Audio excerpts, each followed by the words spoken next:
নমস্কার, নীলাচলে ঠাকুর নিগণ্ড চ্যানেলের পক্ষ থেকে সকলকে জানাই জয়গুরু সম্ভাষণ।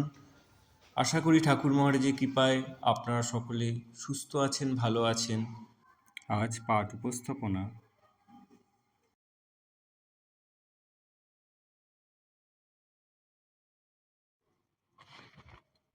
সৎ মানুষ কেন এত কষ্ট পায়? এই প্রশ্নটা শুধু সাধারণ মানুষের নয়, অর্জুনও একই প্রশ্ন করেছিল। যখন কুরুক্ষেত্রের যুদ্ধক্ষেত্র দাঁড়িয়ে তিনি দ্বিধাগ্রস্ত হয়ে পড়েছিলেন, শ্রীকৃষ্ণ তখন তাকে যা বলেছিলেন তা আজও চিরন্তন সত্য। হে অর্জুন, কর্মফল তত্ত্ব কোনো সরল অঙ্ক নয়, যা চোখের সামনে স্পষ্ট দেখা যায়। এক জীবনের ভেতরে সমস্ত কর্মের প্রতিফল বোঝা যায় না, কারণ কর্মেই সূত্র বহু জন্মব্যাপী বিস্তৃত। যে আজ সৎ কর্মেরত, সে পূর্বজন্মের অনেক ভালো বা মন্দ কর্মের ফল এখন ভোগ করছে। আর এই কর্মফলের গতি সরল রেখায় চলে না, কখনো তা তাৎক্ষণিক, কখনো বহু পরে আসে। তুমি বলছো যারা পূর্বজন্মে ভালো ছিল তারাই কেন কষ্ট পাচ্ছে? কারণ তার পূর্বজন্মের সব কর্মের ফল একসঙ্গে কাটছে না। কিছু ভালো, কিছু মন্দ, এই দুয়ের সংমিশ্রণই বাস্তবতা। যেমন কৃষক এক মরশুমে নানা বীজ বপন করে, কিছু ফসল দ্রুত আসে, কিছু পরে আসে। তেমনি কর্মের ক্ষেত্রেও যখন কোনো কর্মের ফল আসবে, তা নিয়ন্ত্রিত হয় বৃহৎ এক ধারায়, যা মনোবিজ্ঞান দিক দিয়ে সম্পূর্ণ উপলব্ধি করা কঠিন। আর যদি বলো সৎ মানুষদের এত দুঃখ কেন, তাহলে বলি, আগুনেই তো সোনা খাঁটি হয়। ঈশ্বর তাকে পরিশুদ্ধ করতে চান। তার ভিতরে যে অহংকার, মোহ, ভ্রান্তি আছে, তা ধীরে ধীরে দহন করেন। যাকে তিনি সত্যের পথে এগিয়ে নিয়ে যেতে চান, তাকে কঠিন পরীক্ষার মধ্য দিয়ে যেতে চান, যাতে সে দুর্বলতা ঝেড়ে ফেলে প্রকৃত সোনার মতো দীপ্ত হয়। তুমি ভাবছো এসব সান্ত্বনা বাক্য? না, এ প্রকৃত বাস্তবতা। গীতায় বলেছি, যার চিত্ত দুঃখপ্রাপ্ত হয়ে উদ্বিগ্ন হয় না ও বিষয় সুখে নিস্পৃহ, সে বুঝে নেয় জীবন কেবল ভোগের জন্য নয়, বরং এই মহাসত্যের দিকে যাত্রার জন্য। তুমি প্রশ্ন করবে, কেন ভালো মানুষের অসম্মান করা হয়? এই সংসার যেখানে মায়া, লোভ, হিংসা প্রবল, সেখানে প্রত্যেকের প্রত্যাখ্যান করা হয়। যেভাবে সূর্য উদিত হয় প্রথমে চোখ ঝলসে যায়, তেমনি সত্যবাদী মানুষদের প্রথম লোকে বিরোধিতা করে। কিন্তু মনে রেখো, যারা সত্যের পথে দৃঢ় থাকে তারা শেষ পর্যন্ত জয়ী হয়। তুমি যদি সত্যকে হৃদয়ে ধারণ করো, যদি সৎ কর্মের পথে অবিচল থাকো, তাহলে দুঃখ তোমাকে ক্লান্ত করতে পারবে না, বরং তা তোমাকে শক্তিশালী করবে। তাই কর্ম করো, ফল নিয়ে ভেবো না, কারণ ফলের নিয়ন্ত্রণ তোমার হাতে নেই। যেটি তোমার হাতে, আমি জানি কাকে, কখন, কিভাবে কি দেওয়া উচিত। কর্মেই তোমার অধিকার আছে, কিন্তু কর্মফলে কোনো সময় তোমার অধিকার নাই। তাই কর্মফলের বিচার আমার উপর ছেড়ে দাও। এ তো গেল শাস্ত্রের কথা। শাস্ত্রের কথা সবসময় অন্তরে প্রবেশ করে না, কারণ শাস্ত্র মানবার বিষয়, বিশ্বাসের বিষয়, বিচারের বিষয় নয়। মানুষ মাত্রই অহংকারে সৃষ্ট। মানতে বাধা দেয় অহংকার, অহংকার বিচার চায়। তাই বিচারের আশ্রয় নেওয়া প্রয়োজন। আবার বিচার হলে হবে বিজ্ঞান ভিত্তিক, তবেই তা গ্রাহ্য হবে। রেফ্রিজারেটরের ডিপ ফ্রিজে এক বাটি ফুটন্ত জল ও এক বাটি হিমশীতল জল যদি পাশাপাশি রাখা হয়, তবে ফুটন্ত জলটি আগে বরফ হবে। বিজ্ঞান তাই বলে।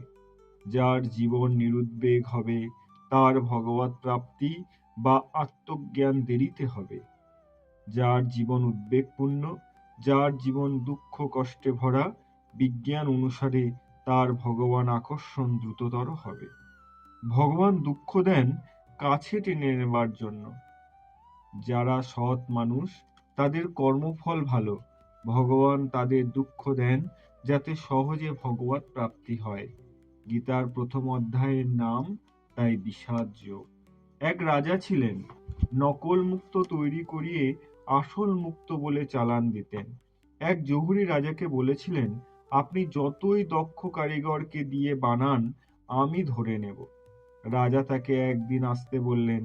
মন্ত্রীকে বললেন, প্রখর সূর্যলোকে গাছতলায় রাজসভা বসাও, যাতে আলোর কারসাজি দিয়ে ধরতে না পারে। ভদ্রলোক এলেন। রাজা তাকে আসল মুক্ত নকল মুক্ত পাশাপাশি একই থালায় দিলেন। ভদ্রলোক হাত দিয়ে স্পর্শ করে বলে দিলেন কোনটি আসল কোনটি নকল। রাজা বললেন, কিভাবে বললেন? সে বলল, খুব সহজ। দুটোই রোদের মধ্যে রাখা ছিল, যেটি কম গরম সেটি আসল। যিনি সৎ, তার উপরে পারিপার্শ্বিক অবস্থার কোনো প্রতিক্রিয়াই হয় না।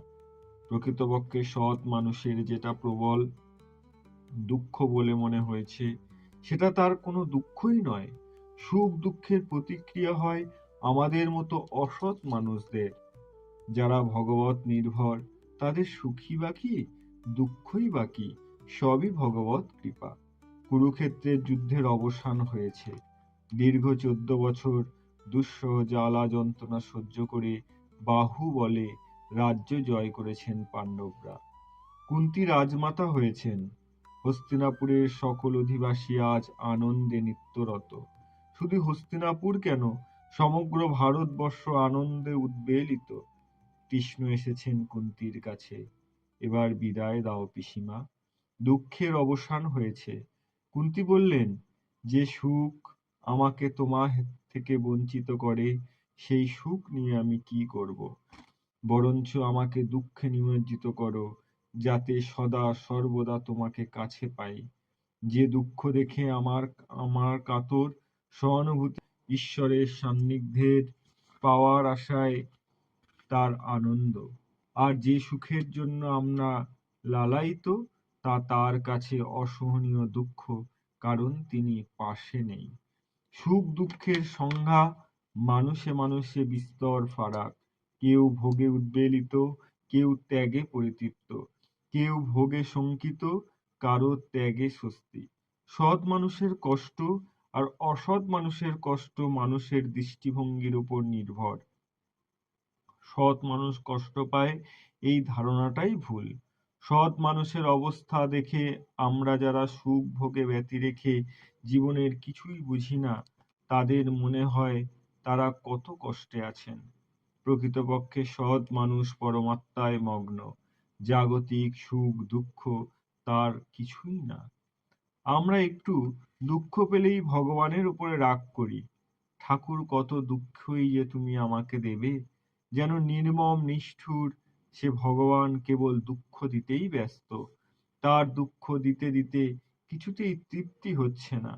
যদি খুব ভালো মানুষ হয়, তবে বলে, কত পাপ করেছি, ফল তো পেতেই হবে।